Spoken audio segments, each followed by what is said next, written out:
With the class now in full swing, Stunts and Combat for Film could lay the groundwork for future collaboration between the theater and RTVF departments. For NTTV News, I'm Daryl Willis. All right, that's all I have for you this week. Tune in next time for Tip 6 on how to rebound. I'm Daryl Willis for Benbrook Basketball Association's Basketball Tips. For more tips, log on to benbrookbasketballassociation.com. Though bumper stickers, yard signs, and buttons may prove to be an effective tool for local campaigns, when it comes to running for president, it may take more than putting a sticker on your car or a sign in your yard to reach the voters. Reporting for NTTV News, I'm Daryl Willis. If you'd like to help these talented and ambitious UNT students occupy the stage, you can donate money by visiting Indiegogo.com and searching Occupy the Musical. For NTTV News, I'm Daryl Willis.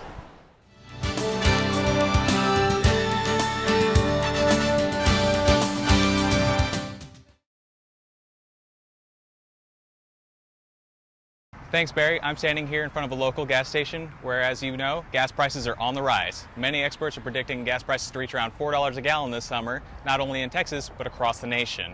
And as you know, we haven't seen gas prices this high since the summer of 2008. $4 a gallon seems to be about as high as many drivers are willing to pay before they turn to alternative means of transportation, such as DART tram, buses, or simply carpooling. So, if you're an experienced driver, student commuter, either way, your wallet will be feeling the pinch this summer. We'll have continuing coverage over gas prices this summer. Stick with us for more updates. I'm Daryl Willis reporting for NTTV News. Back to you at the desk.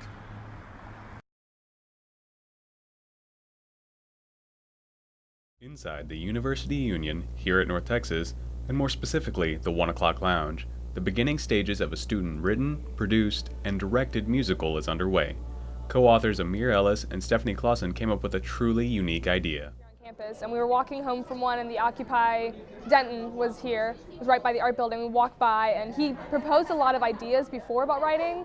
Like there was Alamo the musical, Blind Love the musical, and finally I said no to each one of those, and finally he said Occupy the musical, and I was like, you may have something there. It was official. Occupy the Musical was alive, and with a little help from the student organization, Board in Denton, things began to take shape. Soon after, composer Grant Goldberg, stage manager Cindy Thompson, and choral director Colton Pugh were recruited to help in managing this fun and challenging endeavor. To work with people who, some of them have never even seen a piece of music, that's definitely been an interesting challenge on my end, but it has been a fun one. I always say that I don't care how talented you are, I don't care how much music experience you have. If you are patient and you work hard and you show up, sit down and put your all into it, we'll make it a blast. And even though many of these students have only minor experiences in music and theater, that hasn't made it any less special. Okay, it's really magical because, everybody's here not because they have to be, it's because they want to be. It's all just volunteer work. This unique musical, based off the social movement Occupy Wall Street, will be hitting the stage on April 5th and 6th in the Lyceum. If you'd like to help these talented and ambitious UNT students occupy the stage, you can donate money by visiting Indiegogo.com and searching Occupy the Musical. For NTTV News, I'm Daryl Willis. When you think of Denton County, you tend to think of the two universities in Denton. Maybe you think of the Rough Riders of Frisco. You probably even think of the lake in Louisville. Well, what about home theft in Highland Village? Well, it's not quite that black and white, so let me back up. These are the images of a Highland Village home in an upscale neighborhood, valued at around $330,000. But this man, Kenneth Robinson, was able to acquire this home for $16 due to a property law loophole known as adverse possession. Now, I know you're probably unsure of what adverse possession is, so here's a legal definition of adverse possession. Possession of the property of another that is A. exclusive, B. open and notorious, C. continuous, and D. under claim of right. It can result in the possession acquiring title to the property if the true owner does not move to evict the possessor before the period of limitations expires. So for this property law that was originally meant for ranch land, if you maintain the property and pay back taxes, you can have the title of the land switched into your name in the state of Texas after a period of 3 to 25 years. When I spoke with Kenneth Robinson's former neighbors, they declined to be interviewed on camera, but one neighbor was quoted as saying that she did not feel safe with her 6 children with a criminal element in the neighborhood. So what's the big deal? Kenneth Robinson just found a loophole. Well, yes and no. He found a way around the system, but now he was willing to make a profit by teaching others just how he did it. Once Kenneth Robinson started trying to teach people in Tarrant County how to take advantage of adverse possession, the county clerk here stepped up awareness of the Property Fraud Alert Initiative. So with increased awareness, hard-working county employees can help make sure your property is secure. We'll send you an alert either by email or telephone at your convenience to let you know, and it gives you an opportunity to come back, look in our records and see, was that your property or was it simply somebody else with your name doing business in Tarrant County? And Tarrant residents find the Property Fraud Alert Initiative to be a great tool. Yeah, I think that's a very good idea. Yeah, I think that's if somebody files something with my name, I'd like to know about it, yes.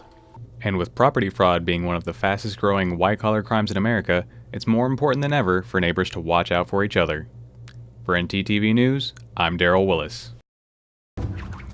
When you think of action or combat films, you think of scenes like these.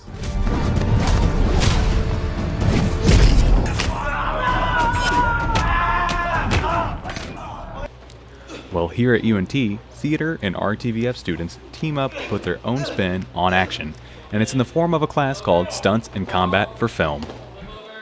In this course, taught by movement expert Dr. Timothy Wilson, 3 theater students are each choreographing a short fight scene that they came up with and pitched to Dr. Wilson, and with all the preparation, they have proven to Dr. Wilson that they are truly up to the challenge.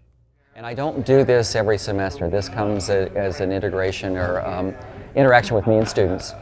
They come, they make the request to me, and then if I think they're ready to go, we'll go with it. And these 3 people are really ready to go. But there are 2 sides to this class. There's, of course, the stunts, but then there's film. Each choreographer has been paired with a radio, television, and film student to help create their vision. And the RTVF students get to explore a new dimension in their field. I'm actually just trying to look at enhancing my cinematography abilities, being able to do with motion and having people flying around and jumping around. I want to be able to actually take a camera, get up close and know how to move and how to do things just along with them. It's not that often that you actually get a chance to be there in a fight scene and have your camera be moving around and actually have it look the way it needs to look. And you just don't. And many people can relate this unique opportunity with their days of playing as a child. But fighting it's fun because I think it's like every little boy's fantasy to create a fight scene and teach other people. And because, I mean, we were all little playing it and we'd all play fight scenes, but this time it's kind of like for real. So. With the class now in full swing, Stunts and Combat for Film could lay the groundwork for future collaboration between the theater and RTVF departments. For NTTV News, I'm Daryl Willis.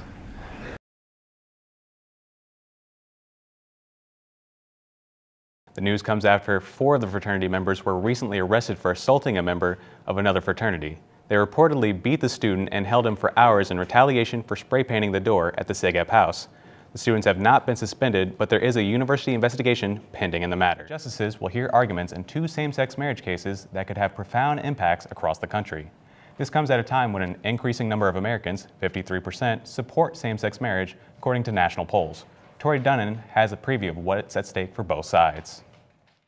Well, the numbers are in. The SGA election results were announced last night, and we do not have a presidential team. Zach Brown and Anthony Brown got 48% of the votes out of 3 teams. So while they got more votes than any other team, they needed more than 50% to win. There will be a runoff on Wednesday. For more details, visit sga.unt.edu.